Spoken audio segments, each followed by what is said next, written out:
Assalamualaikum warahmatullahi wabarakatuh. Bertemu kembali dengan saya, Ibu Siti Tienti Wahyuni Nasution, Magister Pemikiran Islam dalam bidang studi Sosiologi di SMA Islam An-Nizam, Medan. Apa kabar anak-anak? Semoga semua dalam keadaan sehat walafiat, tetap semangat belajar sosiologi. Karena sosiologi wonderful. Menjalin relasi antar komunitas lokal untuk memperkuat posisi dalam merespon perubahan sosial disebabkan globalisasi. Anak-anak ibu yang baik dan tetap semangat dalam menuntut ilmu. Kita ketahui bersama bahwa manusia sebagai makhluk sosial menjalin relasi atau hubungan itu merupakan suatu kebutuhan dalam rangka memenuhi kebutuhan hidupnya. Nah, termasuk dalam mencari solusi ketika mereka menghadapi suatu permasalahan. Adapun hubungan antar elemen atau komunitas adalah hubungan keterkaitan dalam membentuk kerjasama dalam rangka mendukung kelangsungan hidup masyarakat. Nah, anak-anak, hubungan antar elemen atau komunitas tersebut akan menghasilkan produk-produk seperti interaksi sosial yang dinamis dalam merespon perubahan sosial yang disebabkan globalisasi. Jadi dengan demikian menjalin relasi atau hubungan antar komunitas sosial itu sangat penting, terutama dalam penyelesaian berbagai masalah yang terjadi pada komunitas itu sendiri. Masalah-masalah yang dihadapi oleh komunitas lokal dalam rangka memperkuat posisi tawar mereka dalam menghadapi tantangan globalisasi sangatlah beragam dan terkadang tidak sama dari komunitas yang satu dengan komunitas yang lain.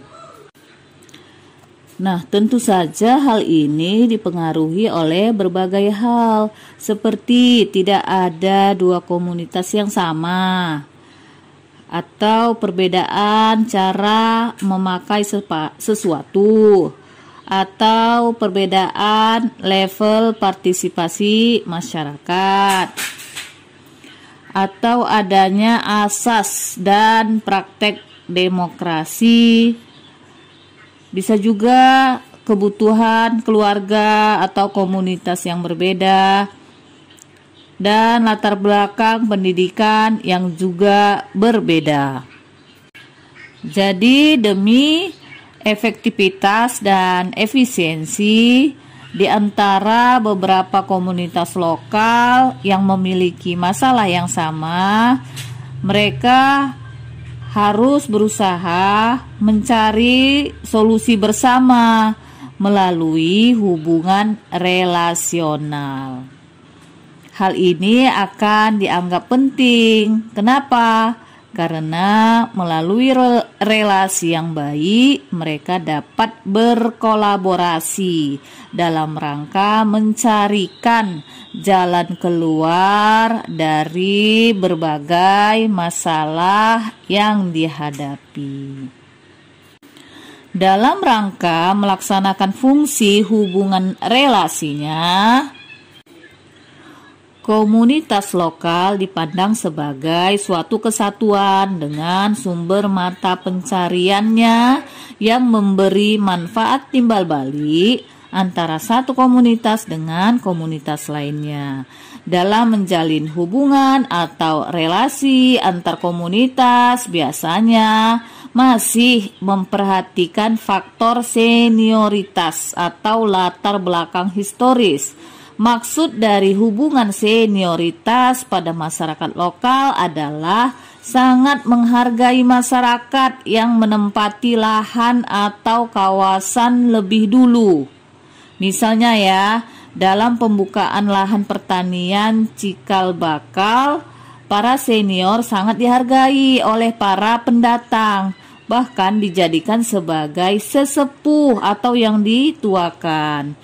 Meski demikian, juga tetap menghargai orang yang memiliki kontribusi terhadap kegiatan atau upaya perbaikan kehidupan sosial ekonominya, seperti orang yang berkontribusi dalam hal permodalan, dalam hal ide-ide atau gagasan, dan lain sebagainya. Dalam rangka menjalin relasi atau hubungan antar komunitas, penekanan ada pada 3 prinsip pengembangan masyarakat luas. Ya, jadi ada 3 penekanan pada 3 prinsip pengembangan masyarakat luas. Yang pertama, penekanan yang diarahkan pada fungsi kemandirian, termasuk sumber-sumber dan tenaga setempat, serta kemampuan manajemen lokal. Yang kedua, penekanan pada penyatuan masyarakat sebagai suatu kesatuan. Ini tentu saja terlihat dari adanya pembentukan organisasi-organisasi lokal yang termasuk di dalamnya lembaga-lembaga yang bertanggung jawab dalam mengurusi kegiatan. Dan yang ketiga, keyakinan umum mengenai situasi dan arah perubahan sosial serta masalah-masalah yang ditimbulkannya. Nah, para pembelajar semua, agar relasi atau hubungan antar komunitas lokal dapat memperkuat posisi tawar, diperlukan hal-hal sebagai berikut yang harus kita ketahui bersama. Yang pertama, membangun dan mengembangkan jejaring sosial sebagai wahana pengembangan partisipasi dan aspirasi masyarakat.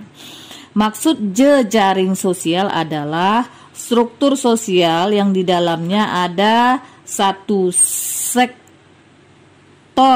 sosial, yaitu individu atau organisasi tertentu dalam satu ikatan hubungan antar aktor tersebut.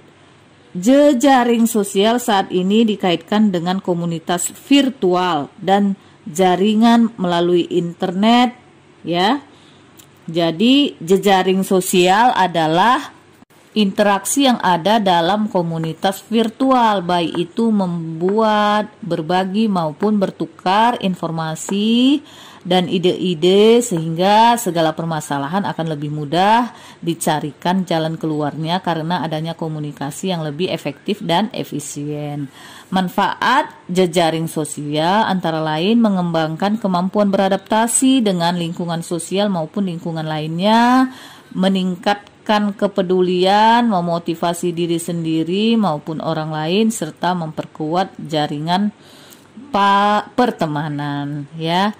Pemanfaatan jejaring sosial sangat ditentukan oleh kondisi mental sosial penggunanya, karena masyarakat bangsa yang cerdas secara komunikasi informasi telah mengambil manfaat positif perkembangan jejaring sosial ini. Buktinya dapat kita lihat bahwa temuan-temuan baru di bidang teknologi dapat mendongkrak aset dan laju investasi di berbagai media pemasaran. Yang kedua, peranan pemerintah lokal sebagai fasilitator dalam pengembangan partisipasi dan aspirasi masyarakat. Dalam bidang pembangunan, daerah dituntut untuk mencari alternatif sumber pembiayaan pembangunan tanpa mengurangi harapan masih adanya bantuan dan pembiayaan dari pemerintah pusat dan menggunakan dana publik sesuai dengan prioritas dan aspirasi masyarakat. Jadi dengan kondisi seperti ini, peranan investasi swasta dan perusahaan milik daerah sangat diharapkan sebagai pemacu utama untuk pertumbuhan dan pembangunan perekonomian daerah. Daerah juga diharapkan mampu menarik investor, baik asing maupun lokal, untuk mendorong pertumbuhan ekonomi daerah. Otonomi daerah dapat menjamin keleluasaan kepada daerah dalam pembangunan melalui usaha-usaha yang sejauh mungkin mampu meningkatkan partisipasi aktif masyarakat, karena pada dasarnya terkandung 3 misi utama sehubungan dengan pelaksanaan otonomi daerah, yaitu 1. Menciptakan efektivitas dan efisiensi pengelolaan sumber daya daerah. 2. Meningkatkan kualitas pelayanan umum dan kesejahteraan masyarakat, serta memberdayakan dan menciptakan ruang bagi masyarakat untuk ikut serta dalam partisipasi dalam proses pembangunan. Nah, anak-anak yang baik yang Ibu sayangi, jadi melalui pertimbangan efisiensi dan efektivitas serta kerjasama yang saling menguntungkan dalam bidang-bidang yang menyangkut kepentingan lintas wilayah, kerjasama antar daerah sangat diperlukan. Kesamaan kebutuhan dan permasalahan menjadi dasar dalam mempertemukan daerah-daerah yang akan menjadi mitra. Komitmen bersama menjadi salah satu dasar pelaksanaan kerjasama. Komitmen tersebut perlu diambil oleh para pejabat baik pada level teknis, manajerial maupun pimpinan. Komitmen yang dimaksud adalah komitmen kerjasama dalam penanganan isu-isu yang telah disepakati dan lebih mendahulukan kepentingan bersama dibanding kepentingan masing-masing komunitas. Sebagai fasilitator dalam pemberdayaan masyarakat, pemerintah daerah dapat memberikan kesempatan kepada pihak lain yang kompeten serta mendorong inovasi untuk meningkatkan kesejahteraan masyarakat.